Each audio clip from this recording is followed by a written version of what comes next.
1340 हिजरी में हुआ। और अगर ईस्वी सन को देखें तो 1921 में आपका विसाल हुआ है।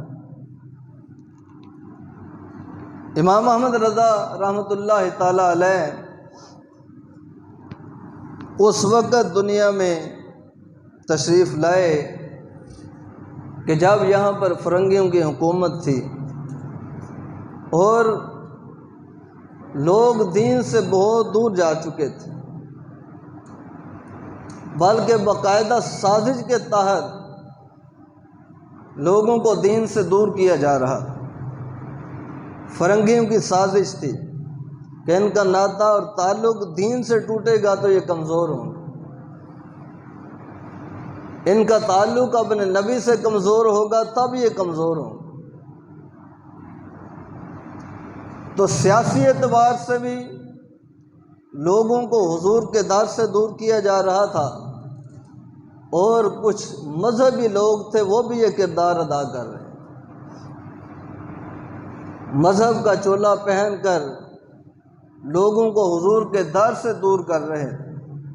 उस वक़्त अल्लाह ताला ने अहमद रज़ा को भेजा, जिन्होंने आकर बताया क्या लोगों, जो जो हमने हुजूर के दर को छोड़ा है, ये कौम नबी के दर से दूर हुई है, इनके दिलों से हुजूर की मोहब्बत कमज़ोर हुई है। जब ये काम हुआ है तब ये कौम ज़वाल पजीर हुई, तब से ये कौम ज़वाल पजीर हो रही है। लोगों, अगर उभरना चाहते हो, उरूज हासिल करना चाहते हो, बुलंद होना चाहते हो, हुकूमत करना चाहते हो, तो फिर ख़ुद को नबी के दर से जोड़ दो। अगर बुलंद होना चाहते हो तो अपने दिलों को हुजूर के प्यार से मामूर कर दो। क्यों कि उसी कौम को रब की मदद मिलती है जो कौम उसके नबी की वफ़ादार हो। सहाबा ने हुजूर से वफ़ा की तो रब ने मदद भेजी, सहाबा ने हुजूर से वफ़ा की तो अल्लाह ने बदर में फ़रिश्ते भेजे, सहाबा ने नबी के साथ वफ़ा की तो अल्लाह ने ओहद में फ़रिश्ते भेजे, सहाबा ने नबी के साथ वफ़ा की तो अल्लाह ने अहज़ाब और खंदक में फ़रिश्ते भेजे। तो पता ये चला कि रब की मदद उसी कौम को मिलती है जो कौम नबी की वफ़ादार होती है, जिस कौम के दिल हुजूर के प्यार से मामूर होते हैं। अहमद रज़ा ने बड़े सगीर के मुसलमानों को हुजूर के दर से जोड़ा और इनके दिलों से जो हुजूर का प्यार कमज़ोर हो चुका था उस प्यार को मजबूत किया, जो ताल्लुक़ कमज़ोर हो चुका था उस ताल्लुक़ को मजबूत किया। मोहतरम सामीन, इमाम अहमद रज़ा रहमतुल्लाह ताला अलैह का बड़े सगीर के अंदर दीन के एतबार से बहुत बड़ा किरदार है और बड़े सगीर के मुसलमानों पर इमाम अहमद रज़ा का बहुत बड़ा एहसान है, बहुत बड़ा एहसान है। इमाम अहमद रज़ा रहमतुल्लाह ताला अलैह, अल्लाह उसके रसूल के प्यार से आपका दिल मामूर था। सबसे पहले अपना इश्क इलाही मजबूत किया, सबसे पहले अपना इश्क रसूल मजबूत किया, फिर लोगों को इश्क इलाही और इश्क रसूल की दावत दी। इमाम अहमद रज़ा रहमतुल्लाह ताला अलैह जब इश्क इलाही और इश्क रसूल में मजबूत हो गए, रब का कुर्ब हासिल कर लिया, तो फिर अल्लाह ने ये शान अता फरमाई कि अब अहमद रज़ा जो भी ज़बान से कहता है अल्लाह उसको पूरा फरमा दे, अल्लाह उसको पूरा कर देता है। नबी रहमत सल्लल्लाहु अलैहि वसल्लम ने फरमाया था कि अल्लाह के बंदों में कुछ ऐसे भी हैं कि जो जब भी जो कुछ भी ज़बान से निकालते हैं अल्लाह ताला उसी वक्त पूरा फरमा देता है, अल्लाह वैसे ही कर देता है। कुछ ऐसे बंदे भी हैं, तो वो लोग कि जिनको ये मकाम मिला, जिनको ये शान हासिल होती है, जिनको ये मर्तबा मिलता है, उन लोगों के अंदर एक नाम इमाम अहमद रज़ा का भी है। इमाम अहमद रज़ा रहमतुल्लाह ताला अलैह के एक दोस्त और मुरीद थे, गुलाम हुसैन। जो कि इल्म नजूम जानते थे, सितारों का इल्म रखते थे, माहिर थे इस काम में, और वो अपने इल्म के ज़रिए बता देते थे कि बारिश कब होगी, कितने दिनों बाद होगी, कितने हफ्तों के बाद होगी, कितने महीनों के बाद होगी। अपने इल्म नजूम से बताते थे। जैसे आज साइंसी दौर है तो साइंस बताती है भाई इतने दिन और इतने हफ्तों के बाद बारिश होगी, तो उनके पास भी ये इल्म था। एक दिन आला हजरत के पास बैठे हुए हैं, तो आपने एक तो परखने के लिए और दूसरा इस वहम को लोगों के दिलों से ख़त्म करने के लिए कि बाज़ लोग ऐसे होते हैं जो किसी चीज़ का इल्म हासिल कर लेते हैं, फिर उसके दायरा कार के अंदर बंद हो जाते हैं और उस इल्म पर यकीन कर बैठते हैं कि यही इल्म कती है, इससे हटकर जो है वो नहीं है। उस इल्म के अंदर खुद को बंद कर लेते हैं। तो आला हजरत ने इस चीज़ से लोगों को निकालने की कोशिश की कि भाई इल्म कती एक ही ज़ात के पास है और वो रब की ज़ात है, और कती काम जो हर चीज़ पर कादिर है वो एक ही ज़ात है और वो रब की ज़ात है।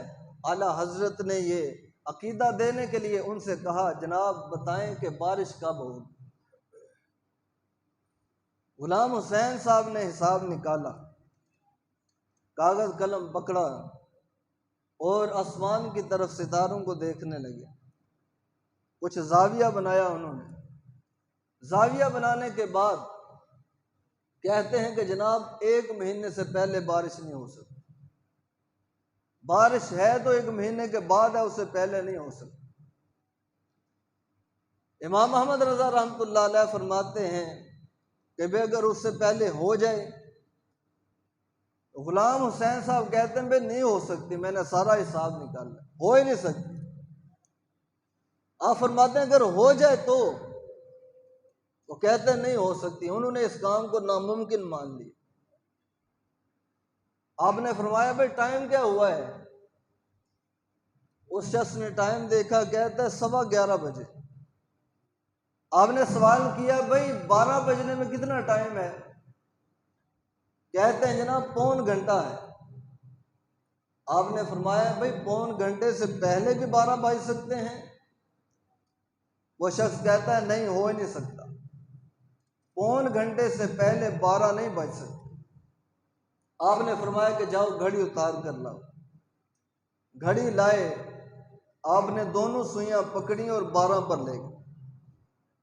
दोनों सुइयां 12 पे कर दी, 12 बज गए। आपने फरमाया भाई 12 बज गए हैं? जी बज गए हैं। तो तुम तो कहते थे कि 1.25 घंटे से पहले 12 नहीं बज सकते। तो कहता है जनाब 12 बजे नहीं हैं, 12 बजाए गए।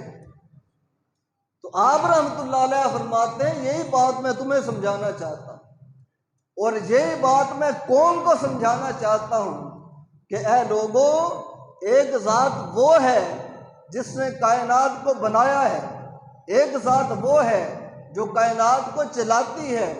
अगर वो चाहे तो साल को महीने में तब्दील कर दे, वो चाहे तो महीने को हफ्ते में तब्दील कर दे, वो चाहे तो हफ्ते को दिन में तब्दील कर दे, और अगर वो चाहे तो इसी लम्हे बारिश बरसा दे।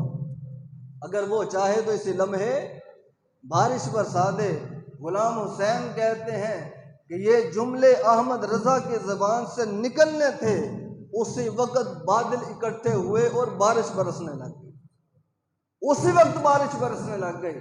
वो बंदा जो कहता था कि 1.25 घंटे से पहले 12 नहीं बज सकते, उसने अपनी आंखों से देखा कि जब अल्लाह का वली रब से कुछ मांगता है तो रब उसी वक्त अता फरमा देता है।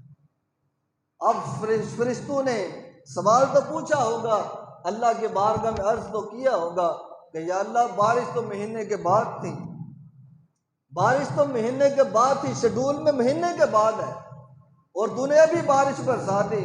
तो रब करीम ने जवाब दिया होगा, क्या लोगों फरिश्तों, शेड्यूल तो महीने के बाद था, अब इसलिए बरसाई है कि अहमद रज़ा की ज़बान से निकल गया, अहमद रज़ा की ज़बान से निकल गया है। अहमद रज़ा के दिल में तमन्ना पैदा हो गई है। ये अहमद रज़ा वो हैं नबी करीम सल्लल्लाहु अलैहि वसल्लम ने फरमाया था ऐसे लोगों के बारे में कि अल्लाह के कुछ ऐसे मुकर्रब भी हैं, रब के ऐसे करीब भी होते हैं, रब के ऐसे महबूब भी हैं कि रब से जो मांगते हैं, जब मांगते हैं, रब उसी वक्त अता फरमा देते। ये अहमद रज़ा उन लोगों में से हैं कि रब से तमन्ना की या अल्लाह बारिश अभी होनी चाहिए, तो रब ने उसी वक्त बारिश नाज़िल फरमा दी। इमाम अहमद रज़ा रहमतुल्लाह ताला अलैह को अल्लाह ने बड़ी शान अता की, बड़ा मकाम अता फरमाया। अहमद रज़ा रहमतुल्लाह ताला अलैह वो हस्ती, वो शख्सियत हैं कि जिनके दिल के अंदर अल्लाह उसके रसूल का नाम नक्श हो चुका था। इस अंदाज में रब से प्यार किया, रब के रसूल से प्यार किया कि आपके दिल के अंदर अल्लाह और उसके रसूल का नाम नक्श हो चुका था। बुजुर्ग फरमाते हैं कि जब बंदा कसरत ज़िक्र इलाही करता है, अल्लाह का ज़िक्र जब बंदा कसरत से करता है, तो बार दफ़ा ऐसी कैफियत भी बनती है, ऐसा माहौल भी बनता है कि अल्लाह का ज़िक्र बंदे के दिल के अंदर उतर जाता है, रब का नाम दिल में नक्श हो जाता है। ऐसे लोगों का हाल अल्लाह ने बयान किया कुरान में, फरमाया अल्लज़ीना यज़्कुरूनल्लाह क़ियामन व क़ुऊदन व अला जुनूबिहिम व यतफ़क्करूना फ़ी ख़ल्क़िस समावाति वल अर्द। अल्लाह फरमाता है मेरे कुछ ऐसे भी बंदे हैं कि जब खड़े होते हैं तो मेरा ज़िक्र कर रहे होते हैं। मेरे ऐसे बंदे भी हैं कि जब बैठते हैं तो उनकी ज़बान पर मेरा ज़िक्र जारी होता है। मेरे ऐसे बंदे भी हैं कि जब लेटते हैं तो उनकी ज़बानें मेरा ज़िक्र कर रही होती। मेरे ऐसे बंदे भी हैं कि जब दाईं करवट पर होते हैं तो ज़बान मेरा ज़िक्र कर रही होती है। मेरे ऐसे बंदे भी हैं कि जब बाईं करवट पे होते हैं तो मेरा ज़िक्र कर रहे होते हैं। मेरे ऐसे बंदे भी हैं कि जब किसी काम में मसरूफ़ होते हैं, हाथ काम में मसरूफ़ होते हैं, ज़ुबान मेरे ज़िक्र में मसरूफ़ होती है। अल्लज़ीना यज़्कुरूनल्लाह क़ियामन व क़ुऊदन व अला जुनूबिहिम व यतफ़क्करूना फ़ी ख़ल्क़िस समावाति वल अर्द। अल्लाह उन लोगों की अज़मत बयान कर रहा है, उनकी शान बयान कर रहा है, उनके साथ अपना कुर्ब बयान फरमा रहा है। दुआ करें कि अल्लाह हमें भी उन लोगों में शामिल फरमा दे कि जो उठते बैठते चलते फिरते अपने रब को याद करते हैं। तो इमाम अहमद रज़ा बुज़ुर्ग फरमाते हैं कि जो कसरत ज़िक्र इलाही करता है तो ये ज़िक्र उसके दिल में उतर जाता है। अब कैफियत ये होती है कि अगर उसकी ज़बान ज़िक्र करे ना करे, लेकिन उसका दिल हर वक्त ज़िक्र करता रहे, दिल हर वक्त ज़िक्र करता रहता है। ज़बान अल्लाह अल्लाह कहे ना कहे, लेकिन दिल हर वक्त अल्लाह अल्लाह कहता रहता है।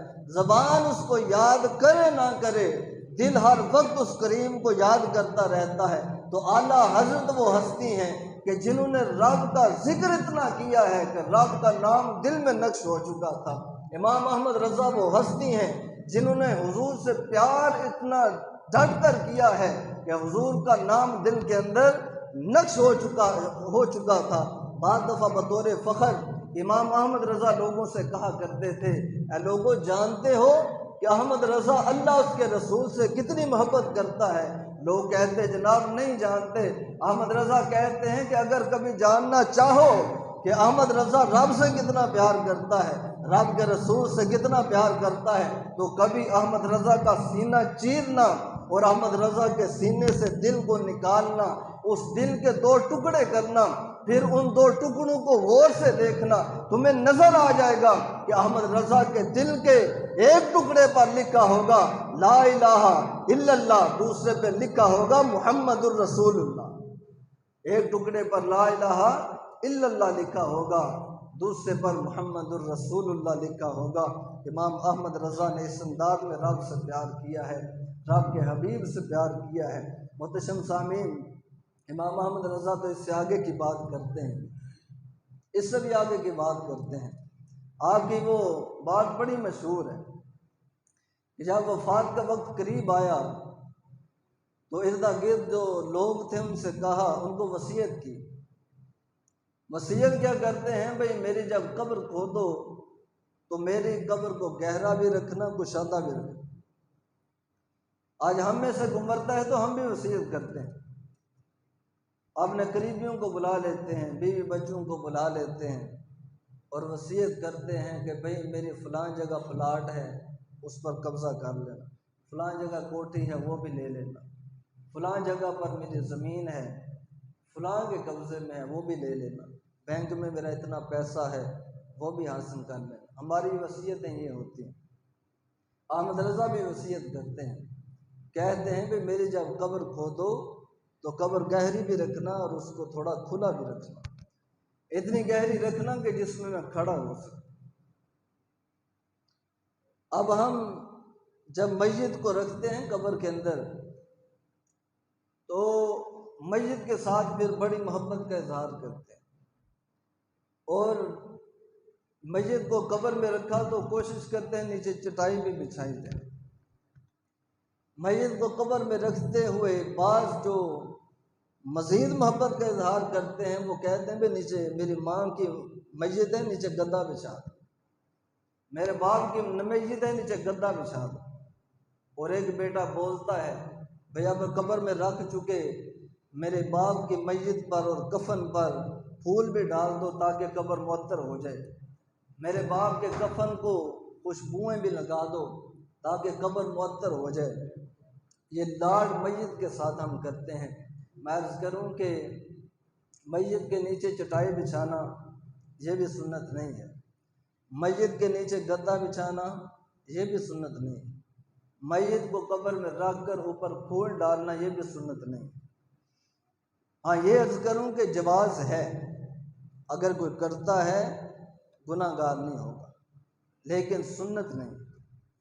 सुन्नत और चीज़ होती है, किसी चीज़ का जायज़ होना और चीज़ होता है। अब मैयत को कब्र में रख कर सुन्नत क्या है? नबी रहमत सल्लल्लाहु अलैहि वसल्लम ने फरमाया कि जब मैयत को कब्र में रखो तो जो शख्स उठाकर मैयत को कब्र में उतार रहे होते हैं वो ये लफ्ज़ कहा करें बिस्मिल्लाहि व अला मिल्लति रसूलिल्लाह, बिस्मिल्लाहि व अला सुन्नति रसूलिल्लाह। उन बंदों के ये जुमले होने चाहिए, इस अंदाज में मैयत को कब्र में रखा जाए। अब कब्र में रख कर सुन्नत ये है कि मैयत के चेहरे को किबला की तरफ कर दिए। अब इस चीज़ की तरफ इतनी तवज्जो लोगों की नहीं होती, ये कह रहे होते हैं कि फूल डालो, मैयत का चेहरा भी नंगा कर दो, भाई रुई भी इतनी रखो, काटन भी डालो ऊपर, ये तो सब कह रहे होते हैं, लेकिन बार दफ़ा मैयत का चेहरा किबला की तरफ नहीं किया जाता। जो सुन्नत था उसको छोड़ दिया, उसकी तरफ से गाफिल हो गए। अब मैयत का चेहरा किबला की तरफ करना कितना अहम है, कितना ज़रूरी है। उलमा फरमाते हैं कि अगर मैयत का चेहरा आसानी के साथ किबला की तरफ ना हो पाए, बाद दफ़ा होता है कि मैयत का जिस्म अकड़ जाता है, सख्त हो जाता है, अब चेहरा नहीं फिरता। उलमा कहते हैं कि अगर इस हालत में चेहरा ना किबला की तरफ हो तो क्या करो कि मैयत की टेक कब्र की दीवार के साथ लगा, जो मशरिक की जानिब की दीवार है मैयत की पुश्त उस दीवार के साथ लगाओ ताकि उसका चेहरा किबला की तरफ। इतनी ताकीद, इतनी सख्ती, तो जो सुन्नत है उसकी तरफ तवज्जो नहीं। गद्दा बिछा दो, चटाई बिछा दो। और इमाम अहमद रज़ा ने बताया भाई इन चीज़ों से कब्र पुरसुकून नहीं होती, इन चीज़ों से कब्र मुनव्वर नहीं होती, इन चीज़ों से कब्र रोशन नहीं होती। तो हमने अहमद रज़ा से कहा कि जनाब आप बताएं फिर कब्र मुनव्वर कैसे होती है, रोशन कैसे होती है, कुशादा कैसे होती है, मुअत्तर कैसे होती है। इमाम अहमद रज़ा फरमाते हैं कि जो बंदा कब्र में इस हाल में उतरता है कि उसके दिल के अंदर रब का भी प्यार होता है, रब के रसूल का भी प्यार होता है, उसकी कब्र मुनव्वर भी हो जाती है, मुअत्तर भी हो जाती है, रोशन भी हो जाती है। जो रब रसूल का प्यार लेकर जाता है, इन ज़ाहरी चीज़ों से कब्रें मुनव्वर नहीं होती, और ना मुअत्तर होती हैं, ना कुशादा होती हैं। जो अल्लाह उसके रसूल का प्यार लेकर कब्र में उतरता है उसकी कब्र मुनव्वर होती है, और जो अल्लाह उसके रसूल की इताअत और फर्मा बरदारी लेकर कब्र में उतरता है उसकी कब्र फिर मुअत्तर भी होती है और मुनव्वर भी होती है। इमाम अहमद रज़ा ने ताकीद की, फरमाते हैं भाई मेरी कब्र जब खोदो तो कुशादा रखना और गहरी रखना जिसके अंदर मैं खड़ा हो सकूं। लोग मुतअज्जिब हुए, लोग हैरान हुए, लोगों ने कहा जनाब ये हुक्म क्यों दे रहे हैं। अहमद रज़ा कहते हैं लोगों जानते नहीं जब जुम्मा का दिन आता है, अहमद रज़ा जुम्मा पढ़ता है, तो जुम्मा पढ़ने के बाद अहमद रज़ा की रूटीन है, खड़ा होता है मदीना की तरफ, अपनी तवज्जो करता है और कहता है मुस्तफ़ा जाने रहमत पे लाखों सलाम, शमे बज़्म हिदायत पे लाखों सलाम। अहमद रज़ा हर जुम्मे अपने नबी पर खड़े होकर सलाम पढ़ता है। अहमद रज़ा खड़े क्यों होते हो? अहमद रज़ा कहते हैं नबी का तसव्वुर करता हूँ, मैं मदीने का तसव्वुर करता हूँ, और जब नबी का तसव्वुर आता है तो अहमद रज़ा का दिल गवारा नहीं करता कि अहमद रज़ा बैठ कर अपने नबी पर दरूद पढ़े। अहमद रज़ा का जी चाहता है कि अहमद रज़ा अदब के साथ खड़ा होकर अपने नबी पर दरूद व सलाम पढ़े। इमाम अहमद रज़ा कहते हैं फिर कैसे हो सकता है, कैसे हो सकता है कि अहमद रज़ा कब्र में हो, मेरे नबी तशरीफ़ लाएं और अहमद रज़ा बैठ कर नबी का इस्तकबाल करे? नहीं, ये नहीं हो सकता। अहमद रज़ा का दिल ये चाहता है कि जब हुजूर कब्र में तशरीफ़ लाएं तो अहमद रज़ा खड़ा होकर अपने नबी का इस्तकबाल करे, और उस वक़्त अहमद रज़ा की ज़बान पर हो मुस्तफ़ा जाने रहमत पे लाखों सलाम, शमे बज़्म हिदायत पे लाखों सलाम। अहमद रज़ा खड़े होकर नबी का इस्तकबाल करना चाहता है। इसलिए मेरी कब्र को गहरा भी रखना, मेरी कब्र को कुशादा भी करना। अहमद रज़ा ने इस अंदाज में हुजूर से प्यार किया है। और मैं पहले भी अर्ज़ करता हूँ कि जो रब रसूल का वफ़ादार होता है, फिर अल्लाह उसका रसूल उसको इज़्ज़तें बड़ी अता फरमाता है। जो अल्लाह उसके रसूल की कदर जान जाता है, फिर अल्लाह उसको बड़ा कदर वाला बना देता है।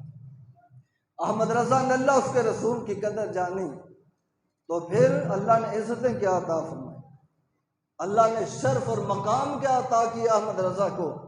इमाम अहमद रज़ा रहमतुल्लाह ताला अलैह 25 सफ़र को दुनिया से रुखसत हुए।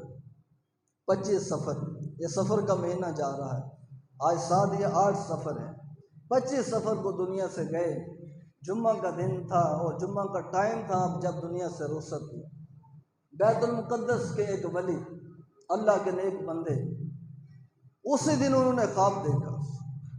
और ख्वाब क्या देखते हैं कि नबी रहमत सल्लल्लाहु अलैहि वसल्लम का दरबार लगा हुआ, अल्लाह के हबीब तशरीफ़ फरमाए, सहाबा इर्द गिर्द बैठे हुए, लेकिन मजलिस में, महफिल में सन्नाटा है, खामोशी है। वो फरमाते मैं भी वहाँ मौजूद था, मैंने अल्लाह के हबीब सल्लल्लाहु अलैहि वसल्लम से अदब के साथ अर्ज़ किया, या रसूलल्लाह बड़ी खामोशी है, सन्नाटा है, क्या किसी का इंतज़ार है? अल्लाह के हबीब फरमाते हैं हाँ इंतज़ार कर रहे हैं। या रसूलल्लाह किसका इंतज़ार है? आका फरमाते हैं अहमद रज़ा का इंतज़ार, अहमद रज़ा का इंतज़ार हो रहा है। या रसूलल्लाह अहमद रज़ा कौन है? आका फरमाते हैं हिंदुस्तान में बरेली में हमारा एक गुलाम रहता है, वो अहमद रज़ा है, आने वाला है, उसका इंतज़ार कर रहे हैं। अब अंदाज़ा करें अहमद रज़ा कहाँ, हुजूर की ज़ात का इंतज़ार किसका हो रहा है? अपने ग़ुलाम का। इसलिए मैं अर्ज़ करता हूँ कि जो उनसे प्यार करते हैं तो फिर वो भी इनसे प्यार करते हैं। जो उनसे प्यार करता है, हुजूर भी उससे प्यार करते हैं। तो आका इंतज़ार कर रहे हैं अहमद रज़ा का, अपने ग़ुलाम का। अब वो शख्स आँख खुली तो दिल के अंदर सोचा भाई अहमद रज़ा कौन है? बड़ी शान है अहमद रज़ा की, बड़ा ऊंचा मकाम है अहमद रज़ा का कि जिसका इंतज़ार अल्लाह के हबीब कर रहे हैं, जिसके इंतज़ार में सहाबा बैठे हुए हैं। कहते हैं मैंने दिल में इरादा किया कि मैं अहमद रज़ा को तलाश करूँगा, उससे मुलाकात करूँगा।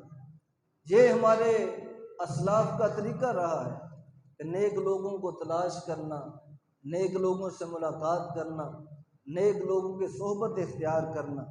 तो कहते हैं मैंने इरादा किया कि अहमद रज़ा को तलाश करूँगा, उसकी सोहबत में रहूँगा, जिसका इतना ऊंचा मकाम है हुजूर की बारगाह में। कहते हैं कि मैं वहाँ से चला, पूछता हुआ हिंदुस्तान पहुँचा। हिंदुस्तान में बरेली का पूछा, बरेली पहुँचा तो पता चला भाई अहमद रज़ा तो 25 सफ़र को दुनिया से रुखसत हो चुके, 25 सफ़र को दुनिया से रुखसत हो चुके हैं। उन्होंने गौर व फिक्र किया कि वो दिन कौन सा था जब मैंने ख्वाब देखा। तो जब सोचा तो पता चला कि वो दिन भी 25 सफ़र का ही दिन था, और वो दिन जुम्मा का दिन था जिस दिन मैंने ख्वाब देखा कि हुजूर इंतज़ार कर रहे हैं अहमद रज़ा का। कहते हैं कि ये वही दिन था जिस दिन अहमद रज़ा दुनिया से रुखसत हुआ। मैंने अल्लाह के हबीब को देखा, अल्लाह के हबीब अहमद रज़ा के इंतज़ार में बैठे हुए हैं। मोहतरम सामीन ज़रा अंदाज़ा तो करें अहमद रज़ा की शान क्या है, अहमद रज़ा का मकाम कितना ऊंचा है कि जिनका इंतज़ार अल्लाह के हबीब कर रहे हैं, जिनके इस्तकबाल के लिए अल्लाह के हबीब तशरीफ़ फरमा है, जिनका इस्तकबाल करने के लिए सहाबा मौजूद हैं। वह अहमद रज़ा कितनी शान वाला है, अल्लाह उसके रसूल का कितना लाडला है जब वो अहमद रज़ा हैं।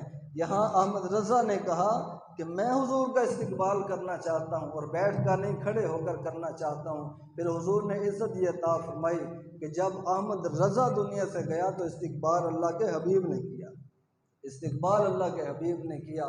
तो मोहतरम सामीन जो अल्लाह उसके रसूल के वफ़ादार हो जाते हैं फिर अल्लाह उसको इज़्ज़तें बड़ी अता करता है, मकाम बड़ा अता फरमाता है। इमाम अहमद रज़ा रहमतुल्लाहि ताला अलैह बड़ी अजीम शख्सियत हैं और मैंने इब्तिदा में अर्ज़ किया कि बड़े सगीर के मुसलमानों पर अहमद रज़ा का बड़ा एहसान है, बड़ी शफ़क़त है, बड़ा एहसान है। आज हम जो अहले सुन्नत हैं ये अहमद रज़ा की वजह से, आज जो लोग हुजूर की मोहब्बत का दिया दिलों में जलाए हुए हैं ये अहमद रज़ा की वजह से, नहीं तो बड़े सगीर के अंदर तो बड़े हमले हुए, बड़े फितने पैदा हुए। एक तो मैंने अर्ज़ किया कि अंग्रेज़ की कोशिश थी कि ये लोग दीन से भी कट जाएं, अपने नबी से भी कट जाएं, वो भी ये कोशिश कर रहे थे। और दूसरा कुछ लोग इस्लामी लिबास पहनकर हुजूर के दर से लोगों को दूर कर रहे हैं। ये उसी दौर की बात है कि जब बाद लोगों ने कहा कि अगर नमाज में नबी का ख्याल आ जाए तो माज़अल्लाह नमाज टूट जाती। ये बातें भी लोगों ने अपनी किताबों में लिखी कि भाई नबी को तो दीवार के पीछे का इल्म नहीं है, नबी के इल्म पर लोग एतराज़ करने लगे। ऐसे लोग भी हुए उस दौर के अंदर कि जिन्होंने कहा कि नबी तो हम जैसे बशर है, नबी में और हम में फ़र्क क्या है। ऐसे लोग भी आए कि जिन्होंने किताबों में लिखा कि भाई नबी को तो अपने आखिरत का अंजाम, अपने अंजाम का इल्म नहीं है, नबी दूसरों को क्या रब से छुड़वाएगा, नबी दूसरों की क्या शफाअत करेगा। ये बातें उस दौर के अंदर लोगों ने कहीं हुजूर की ज़ात से लोगों को दूर करने की कोशिश की। उस वक़्त अल्लाह ने अहमद रज़ा को भेजा और अहमद रज़ा ने आकर बताया कि लोगों, नमाज में अगर नबी का ख्याल आ जाए तो उससे नमाज नाकिस नहीं होती बल्कि नमाज कामिल होती है, नमाज कामिल होती है। जब बंदा नमाज में कहता है अल्लाहुम्मा सल्ली अला मुहम्मदिन व अला आलि मुहम्मदिन तो इससे नमाज नाकिस नहीं होती बल्कि नमाज कामिल होती है। जब मदीना का तसव्वुर जमा कर, गुंबद खज़रा का तसव्वुर जमा कर बंदा कहता है अस्सलामु अलैका अय्युहन नबिय्यु, ऐ मेरे नबी तुझ पर सलाम भी हो, तुझ पर रब की रहमतें भी हों, तुझ पर रब की बरकतें भी हों, तो इससे नमाज नाकिस नहीं होती बल्कि इससे नमाज कामिल होती है। तो आला हज़रत ने कहा भाई तूने क्या फतवा दिया है कि नमाज के अंदर नबी का ख्याल आ जाए तो नमाज टूट जाती है। तूने कौन सा कुरान पढ़ा है, तूने कौन सी हदीस पढ़ी है, तू कहता है कि नबी हम जैसा बशर है। आला हज़रत ने बताया नहीं, हुजूर बशर हैं, हम इनकार नहीं करते, हुजूर बशर हैं, लेकिन ऐसे अजीम बशर हैं कि जिनके दर पर नूरी भी खैरात लेने के लिए आते हैं, जिनके दर पर नूर भी खैरात लेने के लिए आते हैं और जिस बशर पर नूर भी फ़ख्र करते हैं हुजूर वो बशर हैं। और तूने कहा कि नबी को अपने अंजाम का इल्म नहीं है, नबी दूसरों की शफाअत क्या करेगा। जरा तूने कुरान नहीं पढ़ा, कुरान ने कहा इन्ना फतहना लका फतहम मुबीना लियग़फ़िर लकल्लाहु मा तक़द्दम मिन ज़ंबिका व मा तअख़्ख़रा व युतिम्म निअमतहु अलैका व यहदियका सिरातम मुस्तक़ीमा। रब ने नबी का रास्ता बयान किया है, रब कहता है मेरे हबीब तू सिरात मुस्तक़ीम पर है। रब ने नबी का मकाम बयान किया है, रब कहता है हबीब तुझे ये शान अता फरमाई है कि तेरी वजह से बहुत से पहलू की बख्शिश करेंगे, नबी तेरी वजह से बहुत से बाद वालों की बख्शिश करेंगे। रब कुरान में नबी का मकाम बयान कर रहा है और कुरान के अंदर रब नबी का अंजाम बयान करता है कि आखिरत में नबी का अंजाम क्या होगा। रब कहता आसा अय्यबासा का रब्बु का मकाम महमूदा, हबीब क़यामत के दिन तुझे ये शान अता फरमाएंगे कि तेरा रब तुझे मकाम महमूद अता फरमाएगा, तेरा रब तुझे मकाम महमूद अता करेगा। ये नबी का अंजाम है। जो रब बयान कर रहा है, ये नबी का मकाम है जो रब बयान कर रहा है, ये नबी का रास्ता है जो रब बयान कर रहा है। तूने क्या फतवा दिया है कि नबी को अपने अंजाम का इल्म नहीं है? तूने क्या फतवा दिया है कि नबी को दीवार के पीछे का इल्म नहीं है? हुजूर को अल्लाह ने ये ऐसा इल्म अता किया है। नबी करीम सल्लल्लाहु अलैहि वसल्लम को दुनिया से गए हुए 1400 साल हो चुके। अब अभी क़यामत पता नहीं कब आएगी, कितने 100 साल लगेंगे। हुजूर फरमाते हैं क़यामत के करीब जब दज्जाल दुनिया में आएगा और आकर लोगों को तंग करेगा, उसके खिलाफ हज़रत ईसा अलैहिस्सलाम के साथ मिलकर एक लश्कर जंग करेगा। ऐ लोगों, उस लश्कर के जो घोड़े होंगे, तुम्हारा नबी उन घोड़ों के रंग भी जानता है, तुम्हारा नबी उन घोड़ों के रंग भी जानता है। और जो लोग हज़रत ईसा के साथ मिलकर दज्जाल के खिलाफ जंग करेंगे, तुम्हारा नबी उन लोगों के नाम भी जानता है। और सिर्फ इतना ही नहीं, हुजूर फरमाते हैं कि जो लोग दज्जाल के खिलाफ जंग करेंगे, तुम्हारा नबी सिर्फ उन लोगों के नाम ही नहीं जानता, बल्कि तुम्हारा नबी उनके बापों के नाम भी जानता है। तुम्हारा नबी उनके बापों के नाम भी जानता है। अल्लाह ने तो नबी को इतना वसी इल्म अता किया है, और तू कहता है कि नबी को दीवार के पीछे का इल्म नहीं है। तूने कौन सा कुरान पढ़ा है? तूने कौन सी हदीस पढ़ी है? तो आला हज़रत ने पर सगीर के अंदर लोगों को बताया कि नबी के दर से जो दूर हुआ वो ज़वाल पजीर हो गया, वो हलाक और बर्बाद हो गया। लोगों, अगर इज़्ज़त चाहते हो, मकाम चाहते हो, मर्तबा चाहते हो, बुलंद होना चाहते हो, गालिब होना चाहते हो, तो फिर नबी के दर से ख़ुद को जोड़ दो। अल्लाह इज़्ज़तें भी अता फरमाएगा, अल्लाह बुलंदियाँ भी अता करेगा। अल्लाह के बारगाह में अर्ज़ करते हैं कि अल्लाह ताला हमें अपने हबीब का सच्चा प्यार अता फरमाए, सच्ची मोहब्बत अता फरमाए, और अहमद रज़ा जैसा शौक़ मोहब्बत अता फरमाए। आमीन। वमा अलैया इल्लल बलागुल मुबीन।